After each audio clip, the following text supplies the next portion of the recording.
What's going on, guys? The Comics Kid 2099 here. Welcome to day 54 of the 365-day graphic novel review challenge. Today, I wanted to talk to you about something that I feel like not a lot of people know about, or if they do, they don't talk about it a lot, and that is Marvel's Godzilla series from the early 1980s. This is an essential book. It's one of those black and white books that's like 500 pages long. A lot of people don't like the essentials. They're no longer in production from Marvel, but you could still probably find this on Amazon pretty cheap, I imagine. And this collects the Godzilla series from the 80s, which is, yes, Godzilla issues 1 through 24, written by Doug Monk, drawn by Herb Trimpe, Jim Mooney, and Tom Sutton, and many other people. And what's really interesting about this book is that Marvel purchased the license to do stories about the character Godzilla, who, before they purchased the license, was not a Marvel Comics character. He was a film character who had been in films since the 1950s, and Marvel bought the license to do Godzilla stories.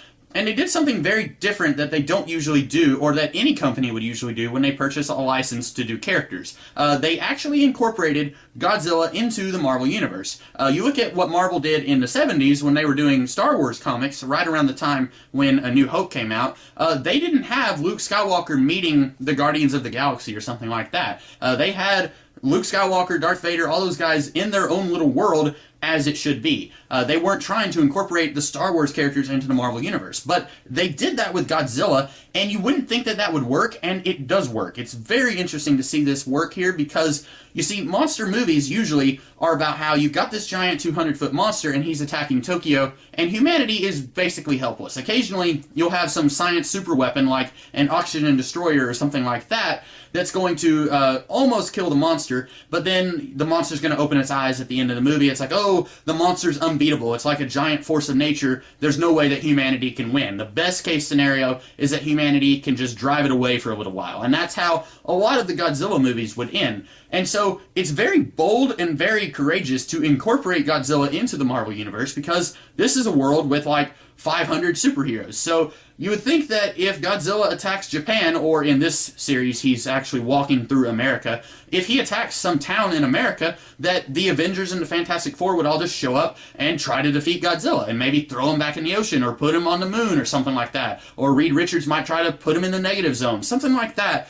You would think that they would do that. And it's really, really amazing that the creators on this book are able to not have that happen, but at the same time address all of those things. Reed Richards is a minor supporting character throughout this series, and he actually does bounce around several different ideas of how they can defeat Godzilla. At one point, you do have a huge story where the Avengers and the Fantastic Four are trying to stop Godzilla. At one point, Reed Richards comes up with this really crazy idea of shrinking Godzilla, and that kind of sort of works. And then at one point, it's like, well, why don't we throw him at the beginning of time? Let's just use time travel and get rid of him. There are all sorts of really crazy things that they do to try and neutralize the threat of Godzilla, and it's really interesting because a lot of these things are things that I could very easily see happening in an actual Godzilla movie, and they don't feel out of place in the Marvel Universe at all because there's like 5 or 6 super geniuses that I can name right off the top of my head in the Marvel Universe, so it makes sense that people like Iron Man or Mr. Fantastic would be coming up with these really weird ideas to try and get rid of this giant dinosaur who can breathe fire, who is being a menace to America.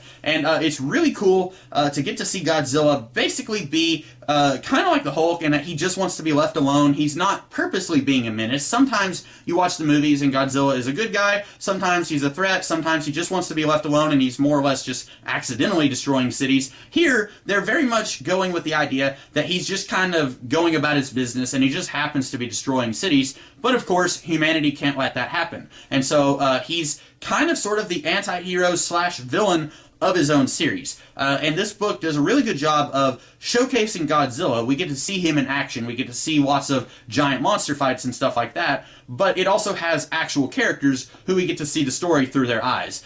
This introduces, I think it introduces, the character of Red Ronin, who is right there. And I think it is a crime that we don't have more Red Ronin in the Marvel Universe because obviously Marvel eventually let the Godzilla license expire. So now they can't use Godzilla in the Marvel Universe. But there was, I think it was after they had let the Godzilla license expire, they did have Godzilla show up. I believe it was in an issue of Denny O'Neil's Iron Man run.